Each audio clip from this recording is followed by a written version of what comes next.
Welcome back, indie game fans. In this series, we look at how retro mechanics are used by modern game designers in new and interesting ways, building on those foundations of the games we love to do something new and different. So this series so far has been focused on Shovel Knight, and we're going to continue down that path for at least 2 more episodes here and talk about some of the interesting design choices that Yacht Club made as they created this indie game legend. In the previous installments of the Shovel Knight series, we've looked at how the downward shovel thrust became a big pivotal moment in Shovel Knight's design and how it's driven a lot of the uniqueness of the Shovel Knight experience. We also talked in the previous episode about big picture world design and how the world structure of this left to right idea, and then also the checkpoint structure of levels, how that keeps players motivated and keeps them wanting to experience more of the world, play levels again, and continue facing challenges even if they're failing initially. In this video, we're going to dive into those nodes themselves, the individual levels, and we're going to talk about the 2 major places where you spend the majority of your time in the game. The story levels themselves, but also the towns within the game where you stop to buy items and upgrade your character. Now, there are other types of levels that Shovel Knight uses beyond their traditional narrative levels and beyond the towns, but we're going to set those aside for now because there's a lot to unpack in just the 2 major types of levels that we've talked about so far. What's really interesting about the level design in Shovel Knight, at least to me as I'm making these videos and reflecting on my experience as a Shovel Knight player, are how playing a level in Shovel Knight is really intertwined and interwoven with the progress of you as a player and you as a character as playing Shovel Knight. This is really subtle, but it's really well done because a level in Shovel Knight is not just a point A to point B experience. The progress that you make and the development that you make specifically happens because of the levels and the way the levels are designed. So from a development perspective, this means solving a really big challenge. With this approach, a level can't just be a fun platforming and combat adventure. It has to be those things for sure, but it also needs to have a direct relationship with the player's sense of progression and the player's real visible progression. So those are abstract ideas. Let's dig into those a bit more. In the context of Shovel Knight, this is accomplished by collecting gems and also collecting items within these levels. To start, let's start in a simple spot. Let's talk about the towns first. Towns are where you meet NPCs and buy upgrades for your character. The visual format here is all Zelda 2, side-scrolling with NPCs wandering around the background. You can talk to them, but the setup isn't much different here. I will admit, though, it looks a lot better in Shovel Knight than it did in Zelda 2. Most of the NPCs are present for flavor, so they're kind of showing a non-violent side of the Shovel Knight world where it's not combat, it's not enemies trying to kill you. These are people that live in the Shovel Knight universe, and you can talk to them and get a little bit of a sense of what the personality of that world might look like. The real reason players will come back to town and again, however, is for the upgrades. You can spend gems to expand your mana pool, add more health. You can also purchase items that might be useful in your next adventure or the next level that you have to encounter. Part of the stroke of genius here on Yacht Club's part, this artful game design, is how they turn this process of upgrading your character and visiting towns into a loop. So you can't unlock everything all at once, mostly because you'll never have enough gems, so that means you will go back to town at the end of each level to cash in your loot. So you beat a level, come back, beat a level, come back. And your character progresses little by little, but in very meaningful ways each time you run through this loop. In the last video, we talked about how the representation of level checkpoints is energizing and motivating for a player. And in towns, I would argue that we're seeing another example of this kind of visual representation of progression to make this more meaningful and interesting.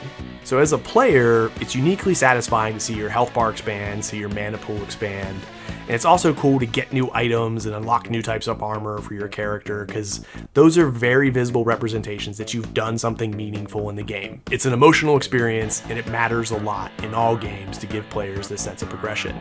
The cool part here is the timing because you're riding high on just having conquered a level, and it might have been a very frustrating one for you. You just beat a boss. Now you get to run into town with a big bag full of gems and unlock a bunch of new loot for your character.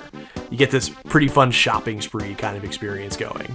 So with the knowledge that you can buy shiny new things in town, that means that every time you enter a new level, you know how important it is to collect gems while you're in that level.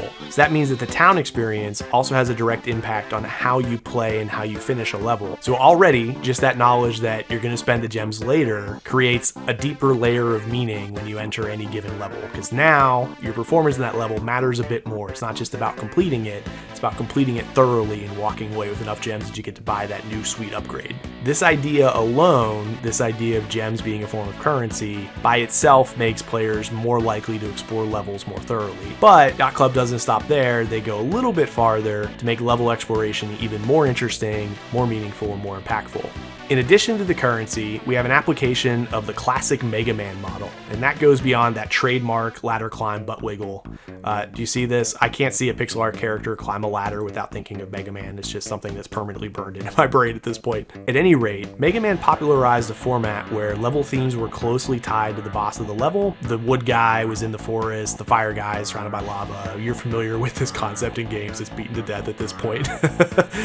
More importantly, though, in Mega Man, the level itself was a direct path to unlocking new powers for your character. So if you went to the fire level, you knew that you were probably going to come away with a fire upgrade. In the Shovel Knight world, these powers are called relics. So for Mega Man, you get that power up by defeating a boss, but Shovel Knight departs from that model, and I think I would argue this is deliberate, by hiding relics within the level. So this is what I mean about character progression being married to level design. The more you explore a level, the more opportunities you have to literally progress your character.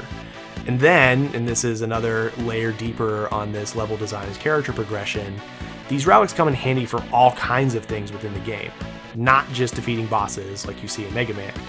A good old-fashioned Castlevania throwing axe or a boat anchor in Shovel Knight is useful for attacking enemies diagonally, not super exciting and sexy by itself, but then you get something like the Dust Knuckles, which are part attack, part dash mechanic, and that starts to make you feel like you're in the spirit of Sparkster, where it's also a movement opportunity that lets you do cool things within the game. Then of course you have relics like the mobile gear, which takes you back to some other classic Mega Man mechanics. So Mega Man 1 introduced the magnet beam, which you could use to create like a floating platform.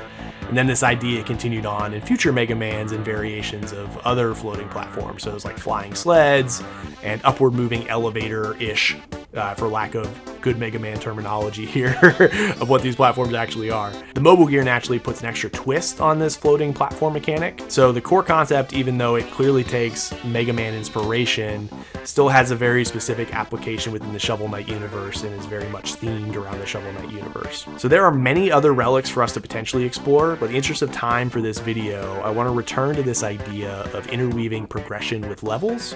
One of the things these relics allow you to do is to conquer optional levels in addition to the main narrative levels. In these levels, and again, another hallmark of Yacht Club creativity, these levels are specifically designed around specific relic mechanics. So for example, there's an entire level built around the Dust Knuckles and the way the Dust Knuckles interact with dirt and dashing and movement in the world. So not only did your exploration give you this cool new relic that you could play with, but it also lets you explore part of the world that wouldn't be possible otherwise. And in another stroke of great game design, this bonus level is not just a reward, it's also a training tool. It gives players the ability to practice the depth of the mechanic that something like the Dust Knuckles provide, so you can get deeper into the mastery of using that relic, which probably makes it more likely that you're going to use that relic later on in the game, rather than sticking to the same relic you bought at the beginning that you're comfortable with. This extra emphasis on mastery is, of course, in an abstract way, an expression of progression also, and it really matters here to round out that full Shovel Knight experience of character progression and level exploration. So you get so many wins out of any given level that you jump into because of all the mechanics and all the variables that are tied to the levels and tied to character progression, then woven together. So there you have it. Those are some of my favorite ways that Yacht Club has used level design and character progression in combination. It really deepens the experience of playing Shovel Knight and lets every experience in Shovel Knight lead to several different rewards for the player. So in our final episode of the Shovel Knight series, we're going to look at the narrative and art direction of Shovel Knight. This is one I'm excited to dig into. But in the meantime, if you'd like to talk more about Shovel Knight, leave your comments below or check out our Discord for tired gamers and jump in and talk about some indie games with us. I think you'll have a great time doing that. And of course, don't forget to subscribe to our YouTube channel so that we can keep making videos like this for you. Thanks, and I'll see you next time.